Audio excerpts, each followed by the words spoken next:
Halo semuanya, Perkenalkan, saya Dri Puji Rahayu dan teman saya. Rio Anggara. Jadi kami di sini akan membahas mengenai materi analisis rasio keuangan. Penasaran dengan materinya? Yuk simak materinya.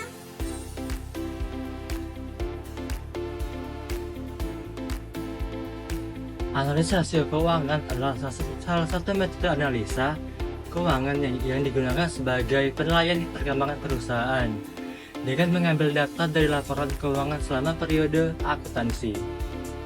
Rasio ini seringkali digunakan oleh manajemen perusahaan untuk memutuskan kebijakan-kebijakan yang diberlakukan oleh perusahaan tersebut terhadap penyelamatan aset perusahaan. Hasil analisis juga akan memberikan gambaran pencapaian laba dari waktu ke waktu, apakah ada peningkatan atau sebaliknya, serta gambaran secara menyeluruh tentang kondisi, posisi, serta aktivitas perusahaan saat ini dalam suatu periode sebagai bahan evaluasi dan membentuk upaya perbaikan yang Tujuan dipandang dari analisis perlu rasio untuk keuangan. masa yang akan datang. Dari pihak manajemen keuangan adalah mengevaluasi kinerja perusahaan berdasarkan laporan keuangannya, serta menilai efektivitas kemampuan yang telah diambil oleh perusahaan dalam rangka menjalankan aktivitas usahanya. Ada 3 keputusan penting yang harus diambil perusahaan. Yang pertama, keputusan investasi, yaitu keputusan yang menyangkut tentang dana yang dimiliki perusahaan sebaiknya ditanamkan ke dalam aktiva bentuk apa. Yang kedua, keputusan pendanaan atau pembiayaan, yaitu keputusan yang menyangkut tentang sumber dana yang dibutuhkan untuk membiayai investasi. Yang ketiga, keputusan operasional, yaitu keputusan mengenai produk apa yang akan dijual dan bagaimana cara menjualnya agar memperoleh laba.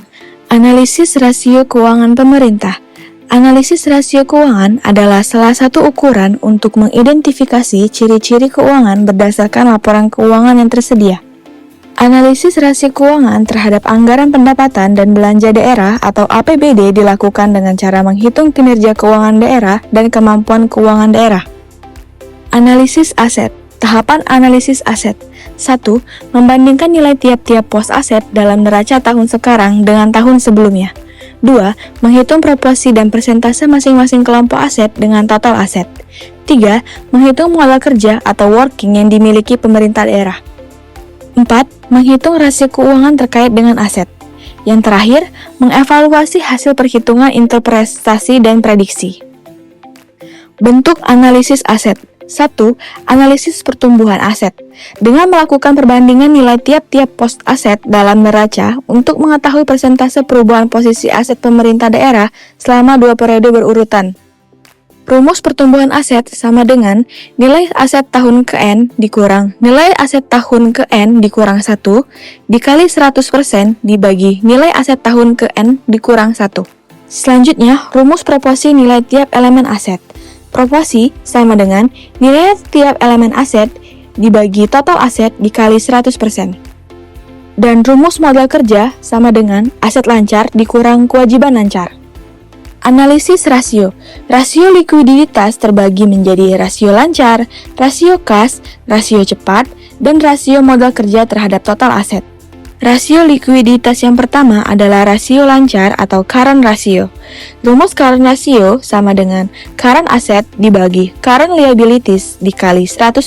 Yang kedua, rasio cepat atau quick ratio adalah cash dibagi current liabilities dikali 100%.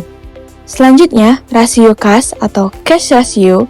Rumus dari cash ratio adalah kas ditambah efek dibagi utang lancar dikali 100%. Berikutnya, rasio modal kerja terhadap total aset. Rumus dari working capital to total asset adalah aset lancar ditambah utang lancar dibagi total aset dikali 100%.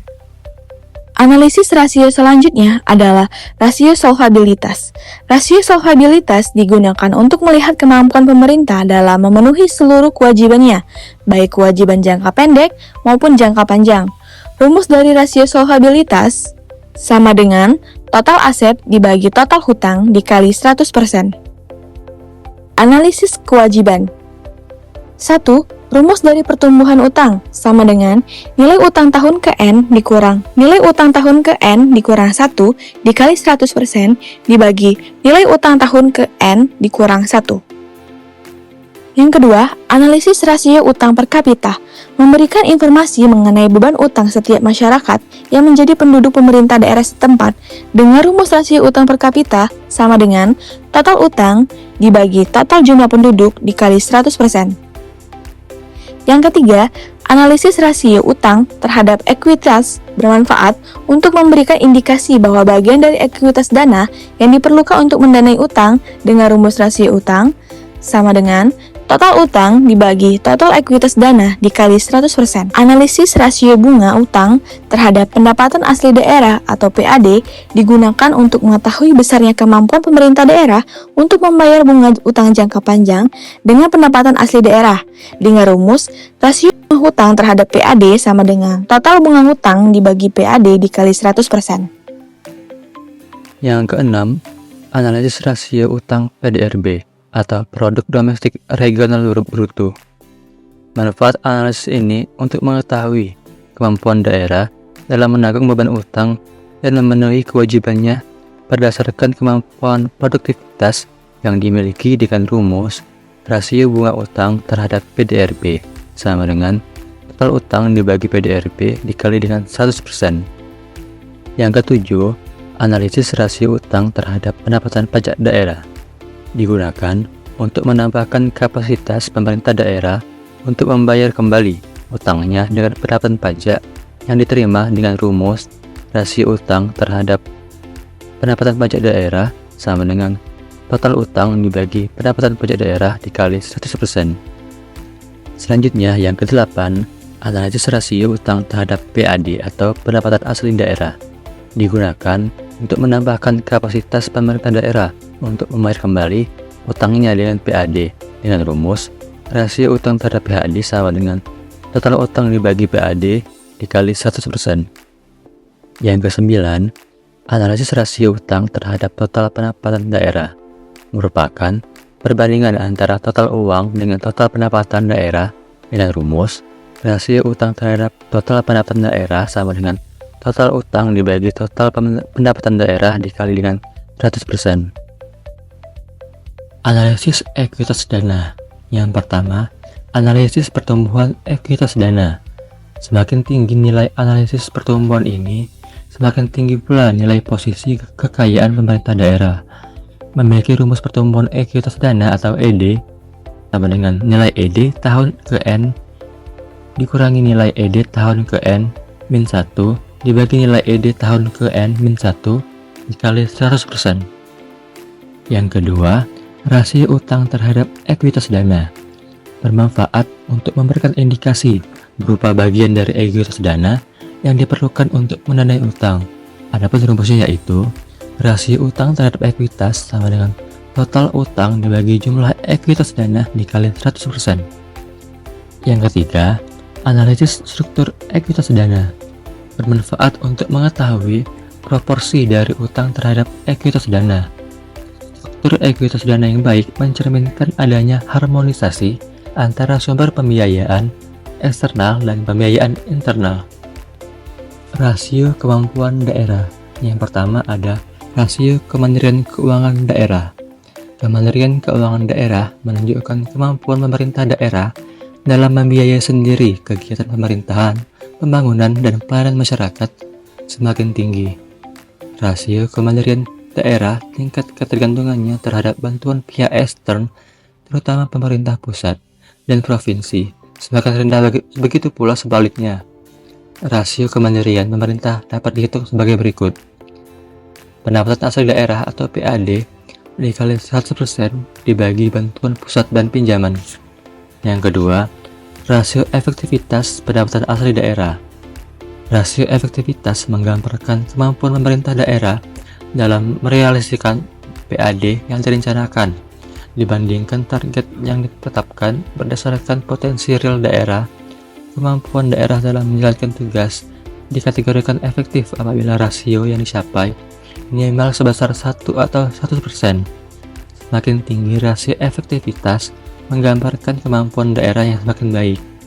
Rasio efektivitas pemerintah dapat dihitung sebagai berikut. Realisasi penerimaan PAD dikali 100% dibagi dengan target penerimaan PAD. Yang Yang ketiga, rasio pertumbuhan PAD.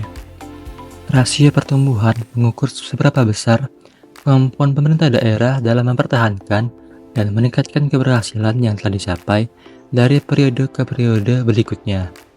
Dengan mengetahui pertumbuhan PAD, maka dapat dilakukan evaluasi terhadap potensi-potensi daerah yang perlu mendapat perhatian. Semakin tinggi persentase pertumbuhan pendapatan asli daerah, maka semakin besar pula kemampuan pemerintah daerah dalam mempertahankan dan meningkatkan keberhasilan yang dicapai dari tiap periode. Rasio pertumbuhan pemerintah dapat dihitung sebagai berikut. Yang keempat, rasio efisiensi pendapatan asli daerah. Untuk memperoleh ukuran yang lebih baik, rasio efektivitas perlu dibandingkan dengan rasio efisiensi yang dicapai. Rasio efisiensi menggambarkan perbandingan antara besarnya biaya yang dikeluarkan untuk memperoleh pendapatan dengan realisasi pendapatan yang diterima.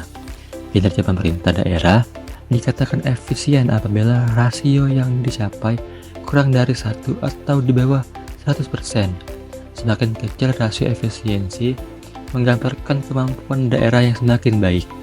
Rasio efisiensi pemerintah dapat dihitung sebagai berikut. Rasio efisiensi sama dengan biaya yang dikeluarkan untuk memungut PAD dibagi realisasi penerimaan PAD. Nah, udah pada paham kan mengenai materi analisis rasio keuangan? Terima kasih sudah menonton. See you!